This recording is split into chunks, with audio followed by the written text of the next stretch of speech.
So, Chris, I don't know if you got a chance to look at all those movies that I was talking about. You probably haven't. That's fine. But not just the movies, but also TV shows from the 70s. I was thinking of all the shows where they just like throw people together, right? Like a lot of the cop buddy shows or detective shows or the comedies, right? Where they're like a fish out of water. These two people don't go together, but somehow they do. And friends become enemies and enemies become friends. And I'm not just talking about like the detective shows. There's like all kinds of examples of this. So I sent you like three different lists. You don't have to look at them all at the same time. I get it. Like you can't be looking at seven different lists, but if at some point you could go through it and just get back to me on which ones you think are the coolest. I don't know if it's obvious to you, but I've had three Red Bulls. I'm actually starting to see colors. But what do you think? I'm getting too old for this shit. Prepare to be amazed as two men, legally classified as vintage, compete to recall pop culture nonsense from a time when parents smoked in grocery stores and Ronald McDonald roamed free, judged and scored by artificial intelligence. Chris and Jeff sift through the glorious wreckage of a gleefully neglected childhood, hoping to find meaning. Nice pull, because if we don't remember this crap, you know damn well someone's gonna try and reboot it and make it way worse.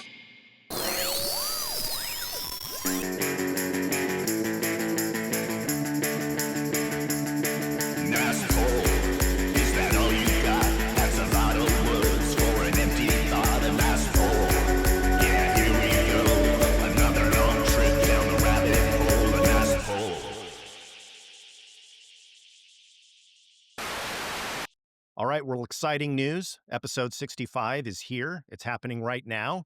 We are getting ever closer to 70. And I don't know what's going to happen on episode 70, but maybe it'll be an extravaganza. Maybe it will be multiple guests. Maybe Maybe. it'll be people you've never heard of, never seen, fun surprises. I don't know. Will there Like be us. any kind of surprises on this episode? Yeah, for sure. Every episode has some surprise. Wouldn't you agree, Chris? At least some little tidbit that Some sort of Cracker Jack kind of, hey, this is cool. Look what's in the box kind of surprise. Wasn't expecting that. Or maybe you were, but yes. I think that's a fair analogy. Cracker Jacks, right? It it's consistent.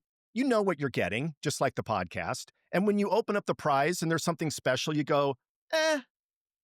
I mean, it's not a bad prize, but No, no, you know, it's a little sticky, it's a little crunchy, but hey, here we are, 65 of these. So yeah, what that's was your just out of curiosity, thinking back on Cracker Jacks, what was your favorite prize? And did you notice, Chris, that the evolution of Cracker Jacks, where when we were kids, the mm-hmm. prizes weren't too bad. Like there was actually some Yeah. kind of Mm-hmm. fun stuff in there. And then as it progressed and you got into like, God forbid, the late 80s or 90s, it was just like, here's a picture of something that was horribly printed out. Have fun with that. Like, what the fuck? What's up, Cracker Jacks? No, I think my favorite there was okay, it was some kind of like fish. Do you remember this one? I And you do. And it put it would in the curl palm up. of your hand. Yes, and you could, Yes. like, ask a question and I forget. It either came with, like, a certain set of questions you were supposed to ask, or you could just ask, and it supposedly, like, if it flattened out or curled up, you were lying or something like that. That seems to be and it'd be like, "Are you in love?" And be like, "Oh, no, I'm not in love," and then it would, like, curl up, and then you're like, "Oh, something like that. I remember the fish Yeah. because it was, more than anything else, and every once in a while and I think there'd be like a compass maybe Yeah. or something that yes, to your point, something you could use, and I put those in air quotes like that, Yeah. like if you're out Well, lost in the woods, you're gonna pull out your Cracker Jack compass, to the point where that became a trope, right? It was like, "Where did you get that? A box of Cracker Jacks?" Right? So it became sort of like a cheap, vernacular for something that was, like, cheap and didn't really work, or, yeah, you got your degree from a box of Cracker Jacks, something like that to the yeah. point where but yes, we went from anticipation to major disappointment in a fairly short amount of time. I, But you could I say that about a lot of things in my life, I guess. Yeah, and I will say that we lived in the, I would call it, if this was comic books, I would say you Mhm. and I lived in the silver age of Cracker Jacks. My brothers, who are, God bless their hearts, substantially older than me. Those guys grew up in the 50s. They were in Uh-huh. the golden age of Golden Cracker Jacks, age. where Chris, the things that were in that little package, the little prize, they were made out Mhm. of metal, Mhm. effing metal, right? Like if you had a whistle, it was made out of metal. right. If there was a compass, it was probably a real compass that, you Mhm. guessed it, was made out of metal. We had similar fun toys, but we saw the progression into plastic, you know, and things like that. But then Mhm. again, the kids of the '90s, right? By the time you got to the He-Man generation, yeah, it's like Cracker Jacks was basically like, "Fuck you," Go look at what other kids got. That's the best I can say. But yeah, we're not giving you anything. Do you know what the margin is on these things? Not great. Not great. Okay. We make like a penny on every box. So fuck Yes. you. It was a maybe if you scored, I think, at that point toward the tail end, if you got a tattoo or something like that, that was just something that hopefully didn't, taint your skin or give you some sort of weird toxic poisoning, but Speaking of which, and I know we're getting sidetracked again, but Chris, do you remember when the old world of tattoos would be, oh, I got a tattoo, maybe in Cracker Jacks, maybe in a cereal box, but it was the shitty version of a tattoo, right? Where you would add water and all it would do was bleed ink kind of onto your skin, right? So Mhm. it's like, that's not really Popeye's head. It just looks like a blue and green blur, like a blue and green smudge. By the way, Uh-huh. ironically, that's what all sailor tattoos look like after about 24 years. But Right. you know what I mean? Like it's like you were really lucky if the ink transferred, and it usually looked like shit. But then, do you Wow. remember, Chris, the thing called Takatumi tattoos? Tack It To Me tattoos. And Vaguely. it was this huge breakthrough where you would wet the paper and you would let it sit, Mhm. and then you would carefully peel the paper off of your whatever area you're putting the tattoo on, and it looked perfect. And what it was a decal, a super Mhm. thin, almost like a model airplane decal. And oh my God, we thought that was the coolest thing. I'm like, dude, check it out. I got a real tattoo, right? That was a Mhm. huge deal back in the day. Did you ever use one of I those? The remember tack it. those. I Yeah, remember they yeah. still had those. I mean, I think your kids probably same thing. It was like, "Oh, yeah, this is," and then it really wouldn't come off. You had to use, like, rubbing alcohol to get it Right, off. right. So, no, that was definitely as far as fake toy tattoos came along, they definitely stepped it up, but again, if I can go back to a second to your point, yes, if you remember tattoos as a kid, like, remember and my dad didn't have any tattoos, but I remember, like, neighbor and yes, they were normally they had been in the somebody that was in World War II, right? We had this neighbor, Oh, yeah. Yeah, Mr. yeah. Jessen, who had, like, those exact, like, on the forearms, those kind of Popeye anchor tattoos, and the thing is those were put on, like, in the '40s, and by the '70s, they weren't looking great. I mean, they basically were faded, were all, like, just kind of just these masses of blue. You could kinda tell that they were what they used to be, but and then every once in a while, some guy would have, like, this, half naked lady or something, and you're like, "Wow, that really didn't age too well," and I think fortunately, tattoos, I don't know, again, don't have any tattoos, much bigger part of our culture now than they were even 20 years ago, definitely 30 years ago, but, man, those, those things, they did not hold up, so, but No. yeah, they did not hold up. Yeah, your grandpa's like, "You see this one? Don't tell your grandma, but that's a lady that I met in Iwo Jima." And all you're seeing is this green and black blob, this Uh-huh, sort of uh-huh. smudge. It almost looks like, either he got punched in the arm and it's starting to heal, or it's A starting to go bruise. gangrene, like he's about to lose his arm, and you're like, "Okay, grandpa, if you say so. If that originally looked kind of like a woman, I wanna believe you. Mhm. What the fuck? You might wanna get that arm looked at, dude. Are you okay?" Yes, hopefully you don't have tetanus or something, and, cause of death, 57-year-old tattoo that, yes, he got in Okinawa, but I Well don't know. well, again, this has nothing to do with what we were gonna talk about today, but, I have to go back to the fortune-telling fish, Chris, because you're right. It was a cellophane, it's a piece of cellophane as far as I can tell, like a little Yeah. piece of plastic, and, Mhm. it was cut in the shape of a fish. Why a fish? We don't know, and then it would come with the instructions that would say, "If the fish curls up and does this, that means this," and they turned it into a fortune-telling thing. Obviously, Mhm. what it was really doing was just reacting to touching heat, and it Mhm. would roll up and then unroll. But, I love the fact that they spun it into telling your fortune, because everything back then was telling your fortune, whether it was the psychic hotline, right? Where you have to Completely. spend $12 a minute to talk to somebody about, what's going to happen next.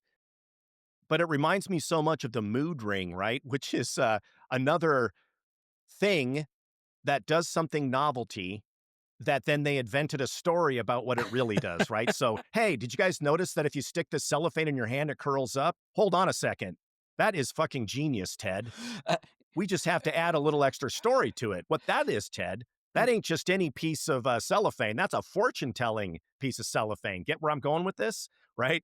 Same thing with the mood ring. Hey, guys, there's this little piece of glass that has a little chemical backing to it that is thermosensitive and it will change colors. Oh, no, that's not what that is. That's a mood ring. Yeah, that'll tell you what mood you're in. Green?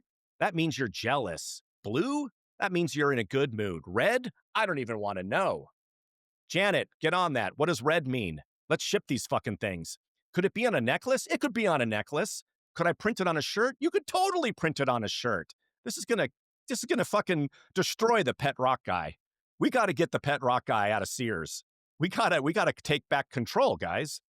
It's kind of like the magic 8 ball, where it's like, look, let's get this 8 ball and let's put these little answer cube in here, and they'll have different sides to it. And then you shake it up and then you ask it questions. Now, the questions have to be a certain type of question, and then you will get this ambiguous answer no matter what the question is. Decidedly so, unsure at this time, blah, blah, something that would go, yes, magic 8 ball is helping me predict the future because I'm shaking this little globe with this little cube inside that has what, a 4 or 6, how many different, different possible responses.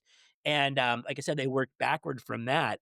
And genius. Like I said, we were obsessed with that for whatever reason, like whether it was the ladies on TV or crystal balls or fortune tellers, it was all about something that would tell you something that would confirm, a feeling or answer a question or tell you something that you didn't know. And the common denominator, it was all complete and total bullshit.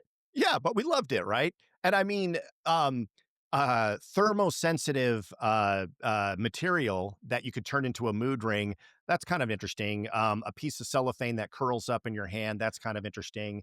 Mhm. But the magic 8 ball, what you're like at a lunch break, right, at Mhm. some company, and you're trying to come up with the next thing, and someone brings in, I don't know, they're drinking purple Kool-Aid, right? And then someone goes, "Hey, I wonder what would happen if I dropped a little tetrahedral dice in there. Hey, Uh-huh. look, it fucking floats. That's an idea right there.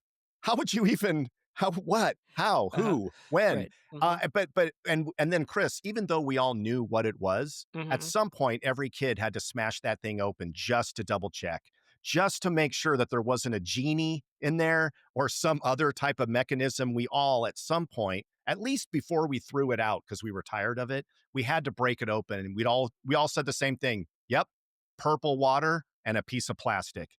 Damn it. We were all hoping it would be more than that. Right, and there were 2 more paths we have to fortune cookies and horoscopes, right? Same thing, you got a fortune and you were like, "Oh, you will come into money." It's like, "Yes, this is excellent," right?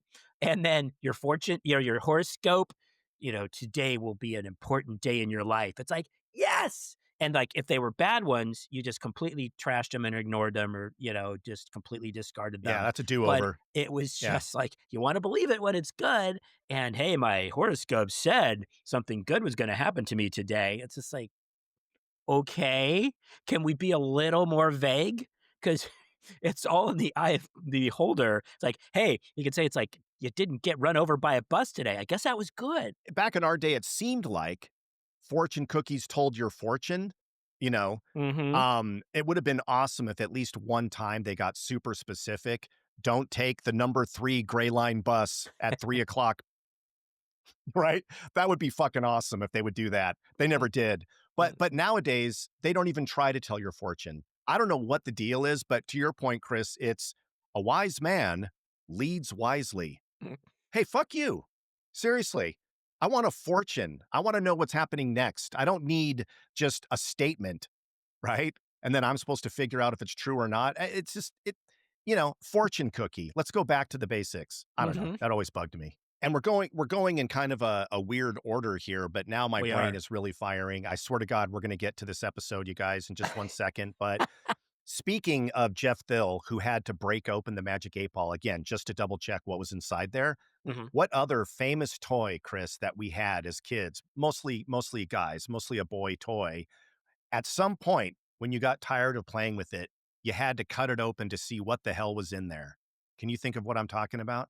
I'm trying to think off the top of my head what I had to kept it. Stretch your mind, Yes. Okay, Chris. Stretch Really Armstrong. stretch it. Oh, Stretch wow. Good job. Armstrong. Good Stretch job. Armstrong. Yeah. Yeah. And it turned out it's something that should never be touched by human hands. As I recall, it burned at first and then it left The a birds. rash. And if you held onto it for too long, your skin started Mhm. peeling and then you started to feel almost faint, Mhm. auditory hallucinations. And then you would you, you would start to grow odd patches of hair in that section. And am I making this up? Maybe Well, that was just a fever no, dream but I had. I don't know. maybe not, but it does make you wonder how many ER visits were a result of somebody playing with Stretch Armstrong or somebody dissecting Stretch Armstrong. At the same time, it also just made me look like it was one of those toys where, again, it was like it's Stretch Armstrong, so it's like, "Hey, you grab one arm, and I'm gonna grab the other arm, and let's just pull on this thing," right? And that was it. Yeah. That Yeah. was it. It didn't do anything else. I mean, at least G.I. Joe had, like, all of his weapons and his different fatigues, and you could throw him off your balcony in a parachute or put him in a space capsule, right? Or Action Jackson had all his cool whatever the hell you had, there was something fundamentally that you could do. What it stretch that was it. Here, let's just see if we can stretch this thing, and then maybe somebody's gonna let go and punch themselves in the eye, and there was a little humor involved in that, as long as it wasn't you, right? But what the hell what else were you supposed to so, of course, eventually, you were gonna get bored with Stretch Armstrong and see what made Stretch Armstrong tick or what made him stretch, right? I mean, I don't know. Well, and it turned out it was just some kind of maple syrup, Mhm, liquid.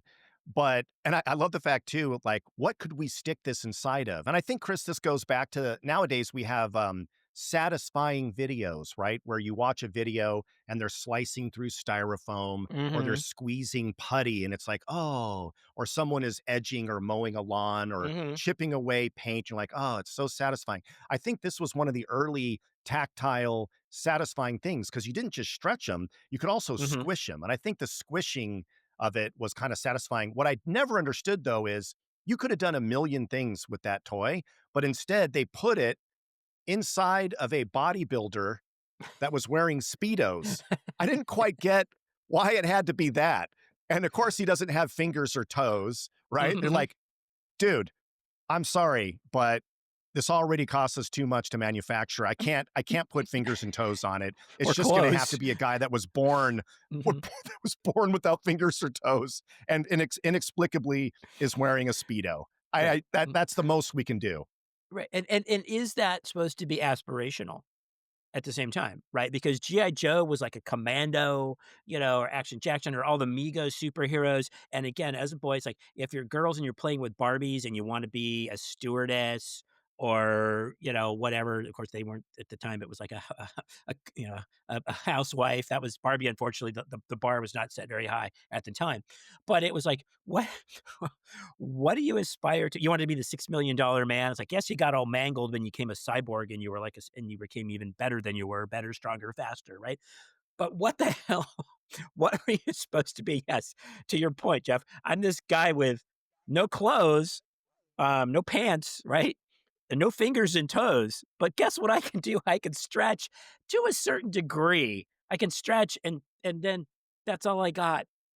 That's all I got. So maybe someday, kids, you can grow up to be a fingerless, toeless, pantsless, stretching dynamo. You can be Stretch Armstrong if you're lucky. I mean, it's all any of us could ever aspire to. Well, I don't even remember what the original topic was that we were supposed to talk about today, but one thing I can tell you, Chris, Mhm. is the last episode when it comes to the polls that we were able to yank out of that episode and the scoring that took Mhm. place is very unusual. Okay. Let's take a quick look, and then we're going to get on to some other fun topics here, which, if we still have time. So, How we doing on time? Okay, we're okay. I just asked the I just thank you, Chris, for talking to our imaginary producer. That's awesome. But for those of you that actually give a shit and you do want to check the score from the last episode and how it broke down, just go to Mm, nicepollpod.com. Like we always say, just go to the top there, click on scoreboard, and then you can scroll through the brutal details of who won. Now, Chris, this is an unusual one mhm. because we really did not have that many polls. Oh. In the last episode, we really just kind of got on a very nostalgic sort of a bender, so to speak. Mhm. Um, that's a shout out to Bill. And we didn't do a ton of the classic, "Hey, this guy played Lumpy on Leave It to Beaver" kind of polls. It was more like creating scenarios that were from our memory back in the day, which AI does give us credit for being creative, right? And coming up Mhm. with weird analogies and stuff like that. So in the last episode, if we take a look right here in the liquor cabinet, Chris, we did a lot of talking about 70s and 80s nostalgia, mostly about summertime, right? Mhm. Getting out of school, and oh my God, it's the last day of school, and now we're all going to take a bus to the beach and do all the fun things we do in the summertime. We brought back that great feeling of hanging out, wasting away in front of the TV set, watching old reruns of Twilight Zone. We talked about for those that grew up locally here in San Diego, the awesome roller coaster that is still there to this day, a beautiful wooden roller coaster. And Chris, what is the name of that roller coaster The in Big Pacific Beach? Dipper? The Big Dipper, The right Big there Dipper. on the water. Yep. We also brought back an oldie but a goodie, Chris's dad's Texas Instruments calculator, which weighed 17 pounds. It Uh-huh. didn't It's like weigh a quite as brick. much as a cell phone back then, and No, it wasn't no. quite as radioactive, but Chris's dad loved that thing. And Chris, I never told you that my dad had a similar obsession, but his was the label maker, where Mhm. you would type in and click, click, click, Dymo. click, click, and yeah. And Chris, he was so obsessed with putting labels on things. Guess what the first thing is that he labeled? The label maker. I think you should. I Yeah. don't want to. I want Yeah. to take 100% credit because I think you may have shared this Yeah. in past. I I think he did. put a Yeah. label on the label maker itself, He did. He did. Yeah. And again, that's which is just a poll of a poll. We did talk that about that is in the past, but it is, yeah. You can't get more meta than my dad. Super fucking meta. Um, that, yeah. I don't know what the equivalent would be. Like maybe putting a lock on a box of locks or something. You know what I mean? Because it was just like right. it, Exactly. there, Dad, where's the label maker? What are you, a fucking idiot? Just look at the label. It's right there. How or could you not know what that is? or whose label maker is this by any chance? Just so you know, Right, yeah. it gets mixed up with Yeah. anybody else's label because everybody, you know, there was always just a rash of label makers laying around. So you want to be clear that who the owner and proprietor of said label maker was. Yeah, that's right. And it was also just so it was so weirdly obsessive where Uh-huh. he would also type Mike Phil and he would just own things in the house. This lamp, Mike Phil. Dad, do you it's someone coming into our house to steal the lamp, but do you have to have a label on the lamp itself? It was Mhm, so bizarre. mhm. He just sat there looking for things to label. Well, Anyway, he just wanted yeah, to remove all ambiguity, he and to did. make sure, you know, I can give you can I have to just share a modern day equivalent because I live with this one every Yeah. day. I just like, okay, my wife started doing, you know, and you know how you get your kids get your school pictures, right? Every year Yep. they do the picture, and so she had got these early on, and she got these three like these frames that were like, you know, and with the same size, and every year, first she did this with my son, and now she's currently doing this with my daughter, where it's like every year she puts that school picture in. Okay. And like there's always three open spots. Just so no one got confused about what was coming next or coming the next year after, the kindergarten picture is up. And then what do you think is in that empty box? a little Post-it note or some kind of a label that says reserved Just for, says you just know says first grade. Very oh, nicely okay. written, nice, almost calligraphy. First grade, Yeah. and then in the second box right after that, 2nd grade? second grade. Oh, Yes, okay. just to Okay. just to make sure there's no confusing about what's coming next. And Right. that went on for 9 years, and now right now, we've got this last frame with my daughter for 2 before she's there's the 6th grade picture is up. There are 2 empty sections left, and one says 7th grade. Right, and Chris, did you ever consider, just for fun, sticking a random Oh, photo yes. in Yeah, there? oh, Like, just a picture of you eating a burrito, just stick it in there for no fucking reason at all, just so she goes, "Oh my god," and, like, you try to see how long it's gonna take before she realizes it. Do you think, Chris, that it would be the very next morning, the second that she walks out into that room? Or do you think it might actually be a few days before she realizes that there's a picture in there that is not the correct picture? it wouldn't take long at all. It wouldn't even take that long because I think invariably the problem is with putting picture frames and all that shit together is kind of a pain in the ass, right? So it's like I probably wouldn't even get the thing put back together correctly before she found out. So I never even Okay. I it crossed my mind, but then Yeah. again, I know I just hey, you don't tug on Superman's cape, right? So No, I kind of walk away. But your that's dad's right. spirit, it lives on. It He is not the does. Yeah. same, but in a lot of ways, it is exactly the same. And I'm sorry, I completely screwed up our scoring recap here. No, you just reframed it. Oh, good God. All right. So, I'm done. I'm out. I'm out. what? There aren't nearly enough dad jokes on this show. God, this thing should be chock Reframed full of it. dad jokes. Yeah. Reframed it. All right. Oh, come Okay. on. Okay. All right, All Dan. right. All right. Let's go. All right. So, Who won? Who won? real Let's just come on. let's just go to who won. Who won? Chris, I only had 4 polls, which is Okay. pretty pathetic, and they weren't even amazing polls. It was really just me getting kind of creative. I talked about 6th grade camp and how weird it was when I was a kid because I imagined that I was in a living version of Hogan's Heroes and that I was actually a prisoner of war, right? And I was trying to get past the camp counselors who were guards, right? Because I love that show, Hogan's Heroes. Very strange for me to think that as a kid. Maybe that's a therapy session for later. We talked about Cub Scouts and how gung ho I was with Cub Scouts, and how much I really loved getting that uniform that first day at Sears. Again, I don't know what my problem is. I really don't. I just Well, really love I to have an dress idea. up and listen to musicals.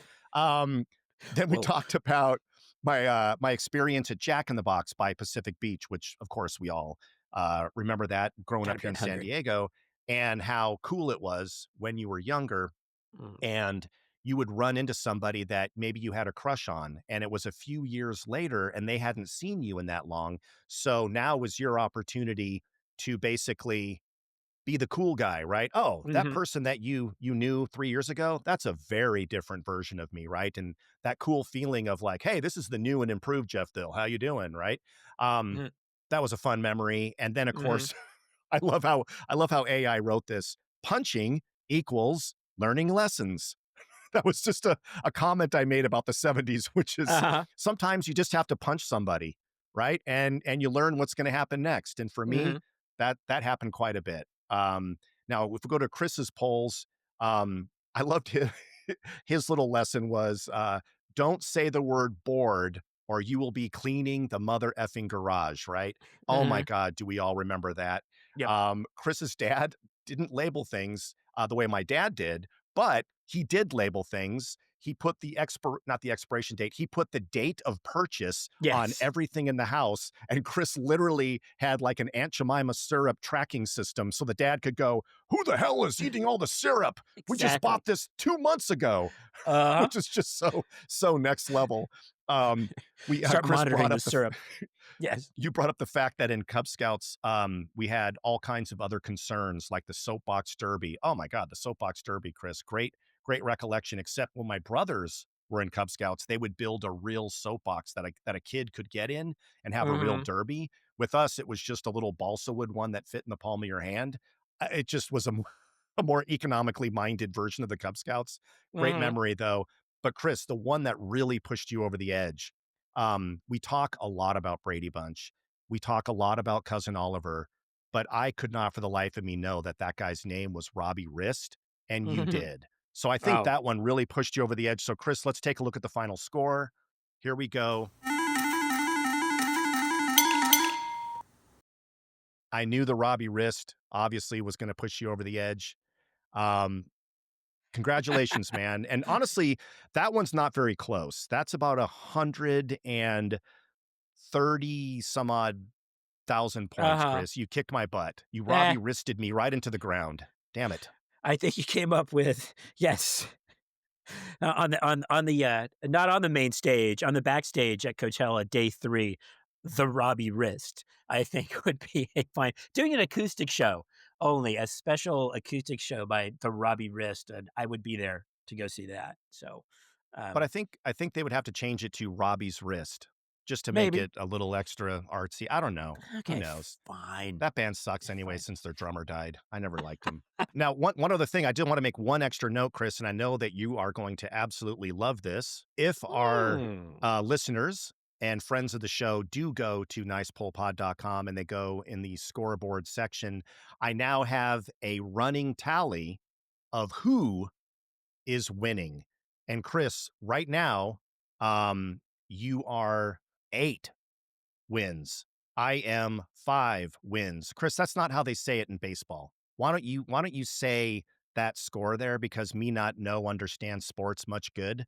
Why don't you for the audience tally off what that says there, Chris, the way a sports announcer might Well, do it? basically, I've got a 3-game lead on you right now, is how that would be described. I've got 8 wins to your 5, which means it would take 3 wins for you just to catch up. You know, the tie part was kinda weird. We can't baseball terms. I got a 3-game lead. I'm not gonna rest. I gotta keep pushing, put keep the pressure on. Yeah, Had a bit of a losing streak there for a while, but hey, I got a 3-game lead, but, it can change very quickly in less than a month, in less than month's worth of episodes, we could be tied. yeah. So, hey, we're not even at, we're, actually, as you look, what, 14 times now we've been since we scored. So literally, hit 50 some episodes where we didn't have this system. So, hey, 3-game lead, and coach, we just got to, take one show at a time. Just take care of business, keep focused, and leave it all out on the field. You can investigate all you want, but the memory is either there or it isn't.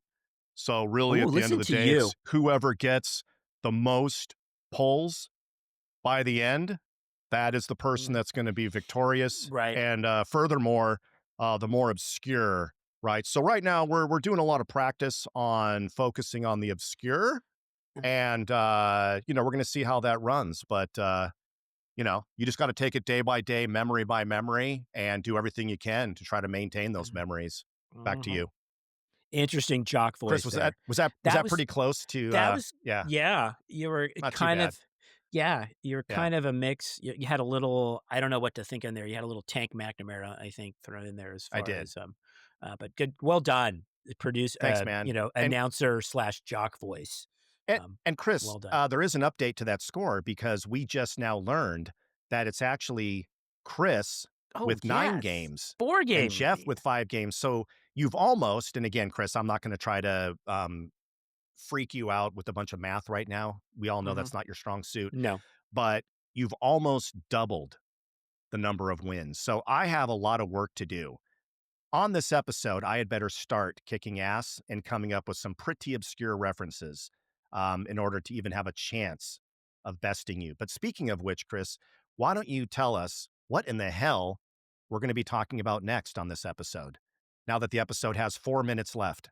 When we were growing up, 70s/80s, the films and the TV shows that, hey, let's put a couple people together, whether it's cops or roommates or people, romantic, a guy and a woman, and they're polar opposites and they hate each other. But guess what? Down deep, we know that they're going to get together at the end.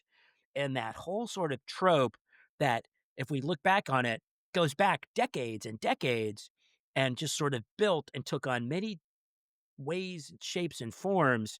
And here we are today, and it's still sort of It's still happening, and I think a lot of those formulated, again, when we were kids, all of a sudden these shows Starsky and Hutch, I'll throw that right out there. Yep. Starsky and Hutch. Couple of cops, a boss they're always getting in trouble with, a cool car, again, sort of opposite personalities. They both call each other by their last names. I don't even know if you knew Starsky and Hutch's first names. Yeah, no, it for sure. And the list is not only does it go on, but you're going to hear some of them in a moment here, right? Obviously, the greatest hits of the matchups of the teams that were in a detective agency or crime fighting in some way. But let's not forget one thing about Starsky and Hutch that made it very similar to a couple other shows.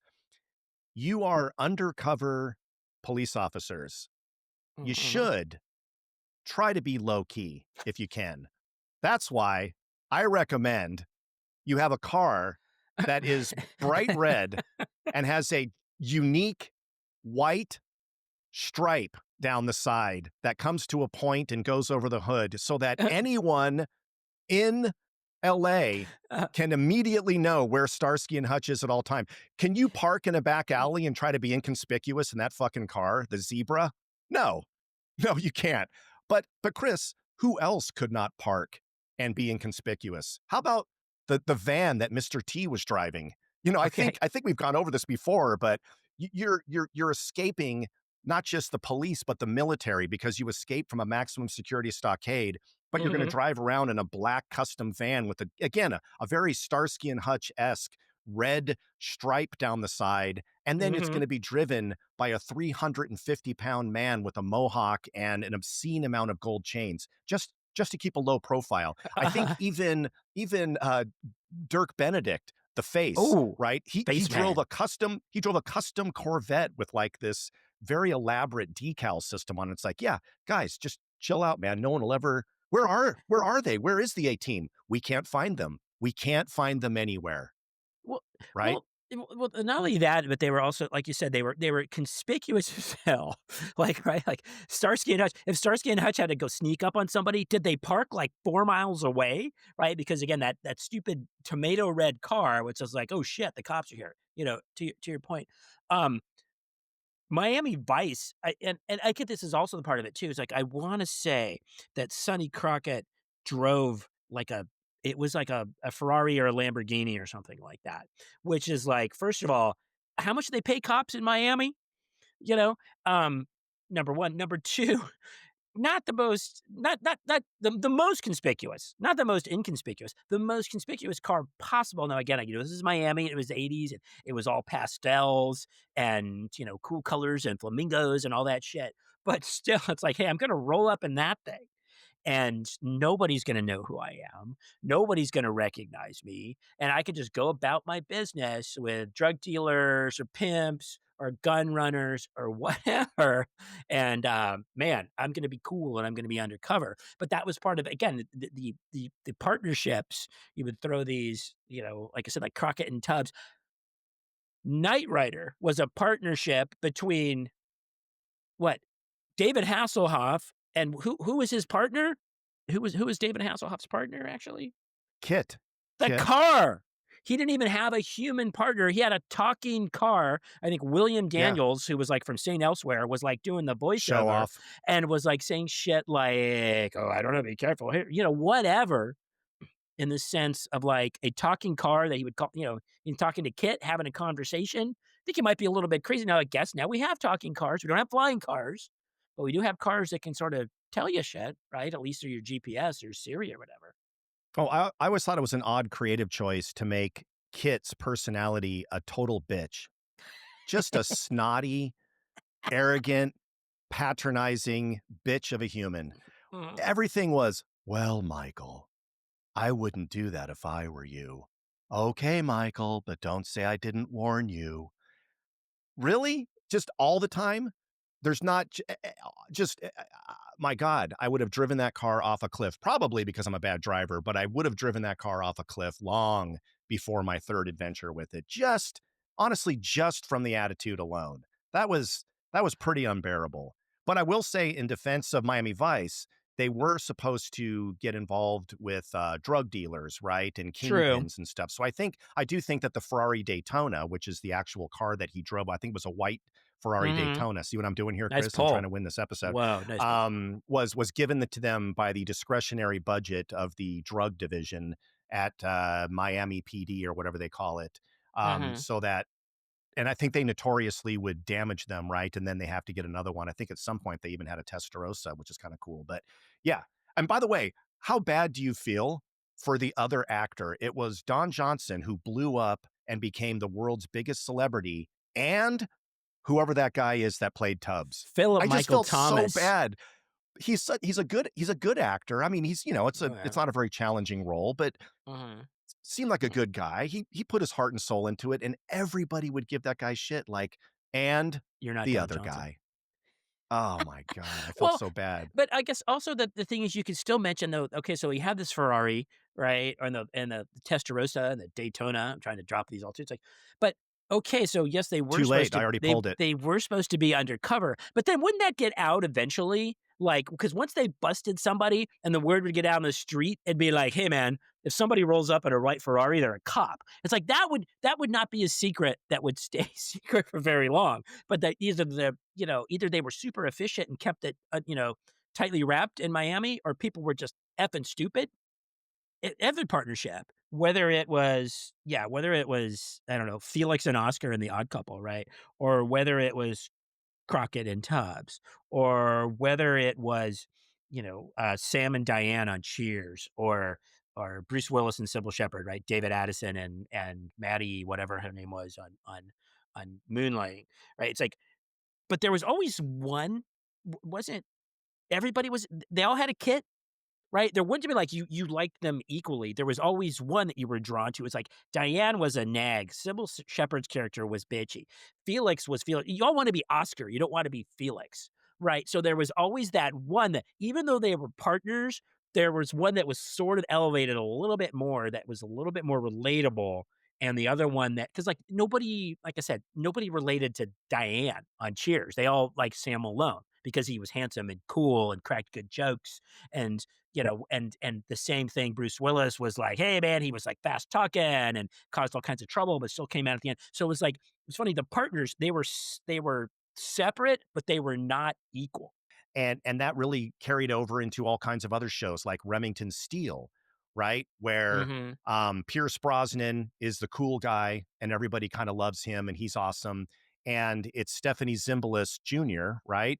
Who is the Thanks, shrewd, Ephraim. smart one. And she's the one that is really running the company, but she plays second fiddle to this really charismatic character that everyone kind of loves, that has all the punchlines and all the comedy.